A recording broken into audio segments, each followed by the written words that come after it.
Hey everyone, this is Lomi, and I'm wrapping up my Arteza reviews while I do a project with the glitter they sent me.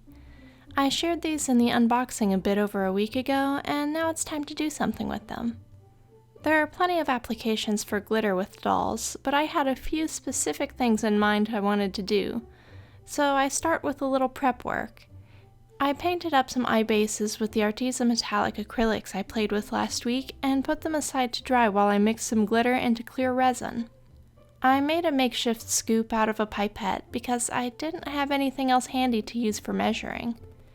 I'm using the Electra color for this, but I'm going to throw in some silver later too.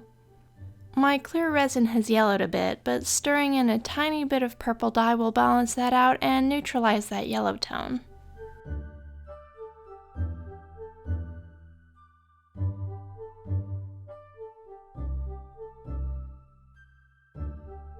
Before I can use that resin, it needs to set up for a bit, so I'll go back to working on the eyes by making my own glitter paint.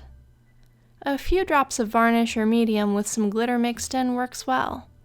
I don't want to mix up too much though, since I'm only using this for eyes.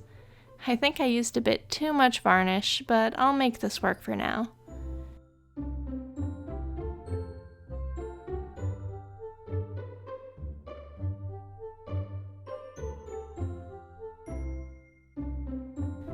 I drip this glitter paint into some of the eyes I painted, and make it good and thick. It looks cloudy right now, but it'll dry clear. While most of the glitter they sent me is pretty big, the moonstone and fairy dust colors are a bit finer, and I feel they work best for eyes. The others have a lot more of the big chunks, which is great for some things and can be hard to find, but they're a challenge to use for tiny things like this. I used tweezers to drop this glitter into my tiny eyes.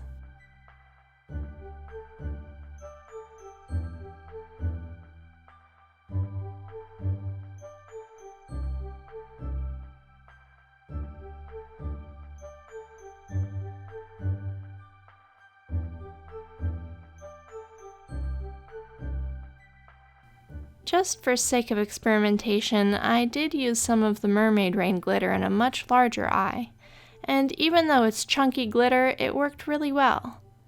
I didn't paint the eye well or anything, so there are some white gaps, but I think if I painted them in the future, these would make some amazing large doll eyes. After about a half hour, the resin I poured is starting to get thick. This is both a good and bad thing, and is probably my chief complaint about this glitter. It's great for little cabs and pores that are open on the back, but the resin needs to be thick to support the weight of the glitter, or else it all settles to the bottom.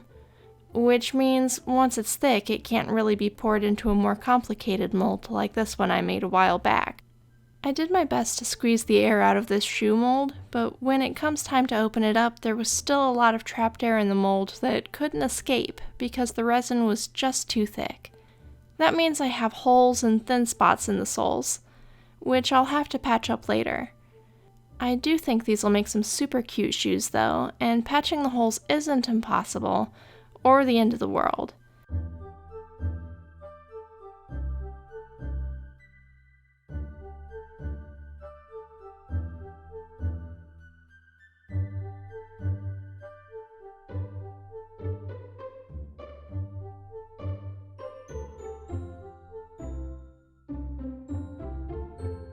I put washi tape on the back of the holes to close them, and then add a little resin to fill that space.